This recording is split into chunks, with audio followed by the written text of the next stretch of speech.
Welcome to another edition of God and Jesus 101. Today, we've got a few godly comments and sayings. Comment number one. When we do what we can, God will fill in the cracks and do what we can't.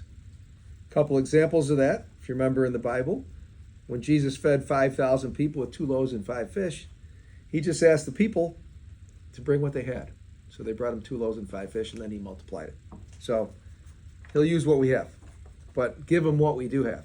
Another example, Mark 9:21-24, this father wanted healing for his son, but he really didn't have 100% faith. Check out what he says. How long has this been happening, Jesus says, asked the boy's father. He replied, since he was a little boy, the Spirit often throws him into the fire or into the water, trying to kill him. Have mercy on us and help us, if you can. Jesus replies, what do you mean, if I can? Anything is possible, if a person believes. The father instantly cried out, I do believe, but help me overcome my unbelief. I always thought that was one of the best scriptures in there, because the guy's being totally honest. He does believe, but he's not 100% there. And you know what Jesus does? He honors the authenticity, and he heals his son. Pretty cool.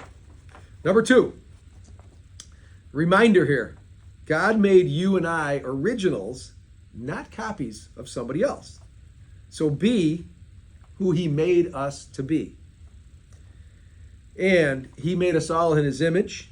So know that each of us, you, Craig, me, Tim, you, any of the listeners out there, readers out there, or watchers out there, you guys are special because God made each one of you in his image.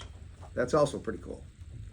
Number 3, the best way to bring focus into our lives is to never place a question mark where God puts a period.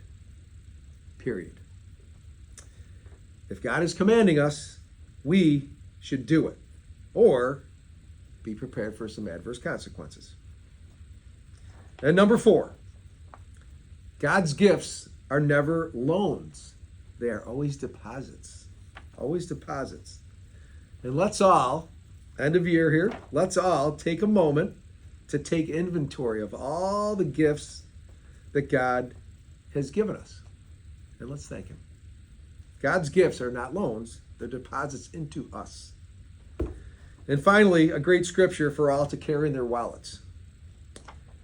Deuteronomy 31:8 tells us, do not be afraid, for the Lord will go before you and will be with you. He will not fail you. Once again, don't be afraid, for the Lord will go before you and he will be with you. He will not fail you. That's pretty good stuff. Until next time, be blessed.